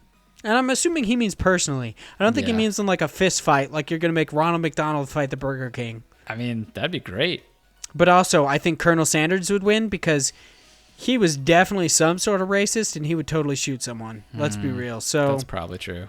Yeah, I think Colonel Sanders would win in a straight up fight. It should just be a new, like, instead of Super Smash, it'll just be like Fast Food Smash, and it'll be all the fast food characters. Yeah, and they can do it like how you would go to Burger King and buy something, and then they would give you Sneak King for free. Yeah, that's like every fast food restaurant that was included did the exact same thing, but gave you this one game. It'd be great. And then it would, like, certain ones would be like the base fast food characters, and they would always give out the CD, but then the other ones that aren't included in there would give out you just like a piece of paper that would be like a DLC code for their character that you add on to the game. Yeah, they'd give you a case with a piece of cardboard in it. With a piece of cardboard? Yeah, that'd be great. So, McDonald's or Burger King, which one would you choose? McDonald's for sure. Oh, hell yeah, dude. Burger King has some bland-ass food. Yeah, Burger King is terrible.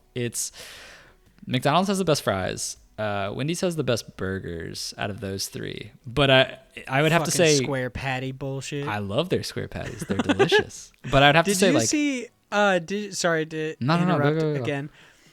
Did you see like Burger King trying to goof on Wendy's on Twitter, and Wendy's just dunking on Burger King? Wendy's Twitter, like, that alone is why you should go to Wendy's. Yeah, Twitter don't fuck so with Wendy's Twitter.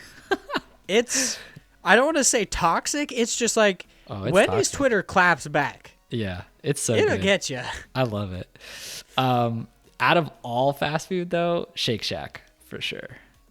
Really? Yeah, I love I've never Shake been Shack. to a Shake Shack. I don't think they have anywhere like close to Idaho even. So maybe. Yeah. Because there's like I think there's a weird like turf war of Shake Shack on one side of the states, and then you have like what's the other one? In-N-Out like Burger. In-N-Out or something? Yeah. The closest In-N-Out here is in Salt Lake City, I think. Okay. So, and I actually went to Salt Lake City with my fiance like in this year, and we went to go to In-N-Out. Totally forgot about it. Left. To be honest, I went to In-N-Out once, and I did not enjoy it. Yeah, I've heard it's not that good. Yeah, people like rant and rave about it. I tried it, and I was like, yeah, this is kind of shitty. Should never have to ask for my food animal style. Yeah, I tried that. I didn't enjoy it. I did not like animal style. Not for me. So for me, out of the two, absolutely McDonald's. Have to agree with it. Other than their mascot's fucking creepy. And like Grimace is like a big fucking disgusting chicken nugget. You got that ginger fucking creepy ass dude, the Hamburglar. Hamburglar? I'm a ginger and I can't even accept the Hamburglar. That guy straight up looks like he just escaped from some sort of mental asylum. Like, yeah. Some crazy shit going on there. McDonald's, yeah, definitely better. I just like their food more, dude. It just tastes better. Like, Burger King is just bland. I've never had a Burger King burger that I was like, man, this tastes so good. Like, They're like, yeah, we have the charbroiled burgers. And I'm like, is that why it tastes like ass? Maybe you should change it. Maybe. I don't know. Yeah, I mean, I don't think they're ass, but I definitely, if given the choice, I would never choose Burger King. Yeah. And out of the fast food chains, personally, I would have to either pick KFC or Carl's Jr., which, I mean, depending on where you live, it might be Hardee's, I guess, I think. But yeah, I would have to choose between the two.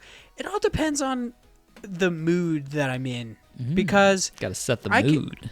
Yeah, because like the Famous Bowl is just the best. And I actually should have brought this up last week because I had said that my favorite like American dish, I guess, was a Twinkie. But really, it's the Famous Bowl, okay?